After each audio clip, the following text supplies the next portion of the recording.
Egun on guztioi da eskerrik asko gaur gurekin egoteagaitik.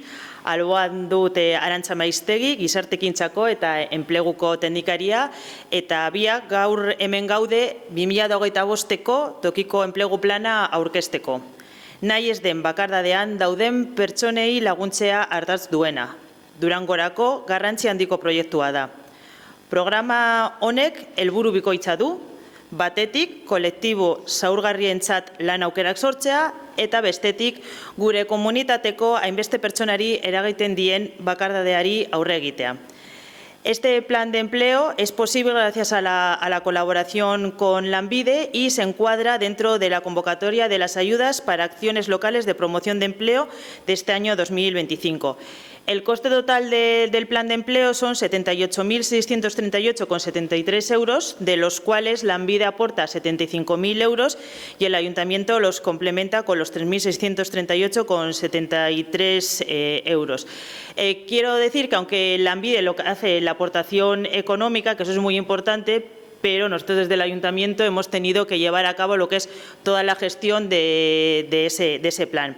Y a través de esta ayuda, pues lo que hemos conseguido es contratar a 6 personas que van a ser una coordinadora y 6 acompañantes, y todas son, lo digo en femenino porque son todas mujeres mayores de 45 años, en su mayoría paradas de larga duración. También hay una que tiene la renta de la RGI y otra que tiene el ingreso mínimo vital. Quiero destacar que estas personas, además de darles una oportunidad, una experiencia profesional, recibirán también formación psicosocial que les permitirá ofrecer un acompañamiento emocional y práctico a las y los usuarios del programa. Todo ello con el objetivo de mejorar la empleabilidad, el autoconcepto y la autonomía de las personas que se van a beneficiar de este programa. Arantza, que es la persona a nivel técnico junto con Lanbide que ha estado realizando las entrevistas para contratar a estas personas, nos va a dar un poco el detalle de los perfiles y de cómo ha sido ese proceso de selección. Bueno, enplegu plan honetan, Jessicak esan daben moduen, 6 pertsona kontratatzea aurre ikusten zen, euretako bat koordinatzailea eta beste 5 laguntzaile lanpostuetarako. Hautaketa prozesu osoa Lanbide Euskal Enplegu Zerbitzuarekin lankidetzan egin da, eta koordinatzaile lanposturako 10 kurrikulum jaso ziren, horretatik 5 elkarrizketa egin dira, izan ere 2 ezeskoa eman ziguten kontaktuan jarri ginenean ja lanean zegoezelako, eta beste 3 laguntzaile posturako izena emonda benez, ez doguz bikoiztu elkarrizketak. Elkarrizketatutako pertsonetatik, koordinatzaile lanposturako elkarrizketatutako pertsonetatik 4 emakumeak izan dira eta gizonezko bakarra. Laguntzaileen posturako, 5 lanpostu horretarako 40 kurrikulum jaso genituen eta horretatik 31 elkarrizketa egin dira. 5 ezetze esan oskuen eta 3 pertsonakin ez genuen lortu kontaktuen jartzea. Eta beste azken pertsona bat esan agertu elkarrizketara. Elkarrizketatutako 31 pertsona horretatik 28 emakumeak izan ziren eta 3 gizonezkoak. Profilei dagokionez, hautatutako 6 pertsonak, Jessicak esan dau, danak die emakumeak, 45 urtetik gorakoak. Eta gainera laguntzaile gisa hautatutako 5 pertsona horrek, danak die iraupen luzeko langabeak. Horretatik 2 IMV edo RGIa jasotzen dabe. Eta hizkuntza irizpidea kontutan hartu da kontutan, eta laguntzaileen erdiak gai dira euskaraz komunikatzeko. Orduen datu honek ikusite usteogu geunken helburue lortu egulez. Aukera emotea profil aulena daukien pertsonei enpleguratzeko aukera edo enpleguratzea bultzatzea eta langabezia tasa altuena dauen kolektibo horretan eragitea. Kontratatutako pertsona honek prestakuntza bat jasoko dabe kontratazioaren hasieran autokontzeptua hobetzeko eta bereren kualifikazio profesionala eta psikosoziala indartzeko. Horrez gain, tresnak eskainiko zaizkie eta egin beharko duten lanerako baliagarriak izango zaizkien trebetasunak eskuratzeko aukera izango dute. Gainera, prozesu osoan zehar laguntza eta tutoretza izango dabe eta kontratazio aldiaren amaieran lan orientazioa indartuko da bai taldeka eta bai banaka. Esperientzia horrek beste lan aukera batzutara bidea ireki diezaien. Bale, Arantzak azaldu duen bezala, dekogu ja 6 pertsona, koordinadora da 5 laguntzaileak, eta orain behar ditugu erabiltzaileak. Queremos dejar claro que, aunque el plan de empleo es acompañar a las personas en soledad no deseada, muchas veces esa soledad no deseada nos dirige hacia las personas mayores. Y no, a este plan, para ser usuaria de este acompañamiento, basta con ser persona mayor de 18 años. Es el único requisito. Por tanto, pueden entrar personas mayores, personas jóvenes, personas migradas, personas con discapacidad, personas cuidadoras, y queremos hacer hincapié en esto, que la soledad no deseada no solo afecta a las personas mayores, sino a toda persona que se sienta sola que podrá recibir este acompañamiento. Izen emateko epea zabali dau eta gure dauena egin dezake eskaera bai posta elektronikoaren bidez, gekintza@durango.eus, bai Durangoko adinekoen zentruan, bai gizarte zerbitzuetara joaten, tokiko hainbat elkartekin, elkarlanean ari gara Jaez, Caritas, Bizidun da Durango Amigablerekin, edo balizko erabiltzaileak identifikatzen laguntzen ari diren ikastetxeekin harremanetan jarrita. Quiero recordar que queden claro cuáles son los diferentes canales a través de los que las personas podrán ser usuarias, recibir este acompañamiento a través del correo electrónico gekintza@durango.eus. Las personas mayores podrán acudir al centro de mayores y decir que quieren recibir este acompañamiento, o a través de diferentes elkartes de Durango, sobre todo lo vamos a hacer a través de Bizidun, Caritas, Jaez y Durango Amigable, a través de los servicios sociales de la mancomunidad, a los cuales también ya nos hemos puesto en contacto con ellos, o en los propios centros escolares. Si alguien tiene esta necesidad, pues los centros escolares también serán conocedores de que existe esta posibilidad. Zerbitzu hau, pertsonei babes handiagoa ematen laguntzeko diseinatuta dago, behar duten laguntza eskaintzeko eta Durangok eskura jartzen dizkien zerbitzuak eta baliabideak eskuratu ahal izango dituztela bermatzeko. Bakardadean dauden pertsona guztiak animatzen ditugu parte hartzera. Animamos a todas las personas en situación de soledad a participar en este programa.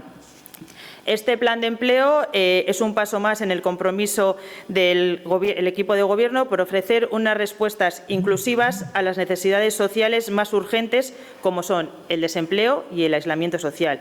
Esto es un ejemplo claro de cómo, a través de la colaboración entre Lanbide, el Ayuntamiento y asociaciones locales, conseguimos avanzar hacia un Durango mejor. Con este programa no solo estamos creando empleo para colectivos vulnerables, sino que también estamos fomentando un municipio más cohesionado, donde todas y todos nos sintamos parte de una red de apoyo. Con esto lo que conseguimos es aunar empleo, soledad no deseada y cuidados. 3 problemas o retos que tenemos como municipio, y nosotras entendemos que esto es una de las mejores formas para afrontarlo. Y además queremos recordar que está el plan de empleo, y queremos recordar que también tenemos abierto el plazo para las ayudas para las empresas locales para la contratación para personas empadronadas del municipio, que el plazo está abierto hasta el 13 de febrero y que esas solicitudes se pueden hacer presencialmente en el SAC o telemáticamente. Hau da gu daukaguna azaltzeko, da orain dudak badituzue edo aukera da eta saiatuko gara erantzuten. Bota. Azaltzen duzuzu. Kontratazioa ingo da abenduan amaieran, sinatuko dabe, gero formakuntzatuko dabe lehenengo 10 egunetan edo urtarrian 7 hasitxe, eta berez akonpainamentu hori urtarrian amaieran, 26an edo hasiko da. Eta gentiek hori izena emon aldau jasoteko laguntza hori, printzipioz ez dugu ipini epe bat, oinasi eta jungo jasoten, ikusi arte ez diogulea inbeste kudeatu, baina printzipioz irauten daben bitxartin jasoko dibe eskaera horrek. Zei pertsona badakite ja beraiek diesela, baina jarri behar ditugu martxan bagitza baliabidekoekin kontratu eta gauza guztie. Beraiek bai dakite hasiko diesela urtarrian.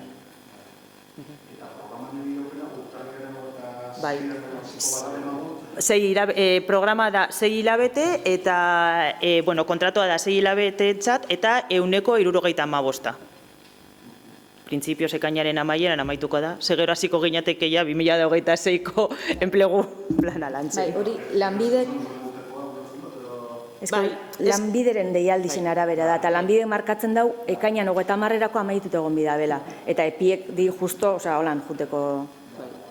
Aurtengoa beraiek atara zabien baseak, oinarriak, uztailaren 31an. Eta orduan, beraiek ataratzen dabi, ematen dabi epea gure proposamena bultzatzeko, orduan, amaituko dugu 26an hasiko gara, 25eko enplegu planarekin. Eta 26an amaieran hasiko ginateke hurrengo urtekoa. Eta ez dakit detektatuta dituzun profila erola nahi gabeko bakarra den dago pertsona, edo nola lagunduko zaio, ez dakit, etxeko lanetan, edo jarriketzen, elkarrezketak ematen, nola... A ber, gure ideia da malgutasunez jokatzi, eta segun zelako eskarak etorte jaku zen, horren arabera itxie. Egizi da, kontratau dizen pertsona dizela oso anitzak, etorkinek dauz, andra, igual nagusi hauren bat, gazti hauren bat, orduan ustegu erantzun emon aldala etorten dizen eskaera desberdinei. Eta horren arabera da purtsu bat. Ez da inbeste gauza lanetan edo laguntzi edo, ideia da akompainamentu emozionala izetik geixau, bier badau baten batek zozer, bastakini farmaziara lagundu edo, egingo dabe bai ez, baina apurtxu bat ipintxie, martxan dago esan zerbitzuetan, udalak edo elkartiek eta daukiezan gauzak ezagutzera emon, eta sortzi ez, ez dakit, ohitura bat edo, baten batek, hori nagusien etxera ez da juten, ez, adinekoen zentrora. Lagundu, askotan esan dabe ezagutute ez die ohitura horrek hartzen, lagundu garai horretan, hilabete horretan, ez dakinik, periodiko irakurtera, handauen gelara. Eta holan, akompainamentoa amaitzen danien, autonomia hori eukitxe eta sare batzuk sortute egoti. Eta ez dugu deskartetan bez, igual, bi pertsona eskatu dabenak akompainamentue, egoera antzekoen dagozenak, batue bai akompainamentu alkarregaz emoteko. Gauza da, sarie ikuspegi komunitario batetik, sariek sortzie. Baina ez da izango etxeko gauza dalako gauzak egiteko. Horretarako dauza, osea... Bai.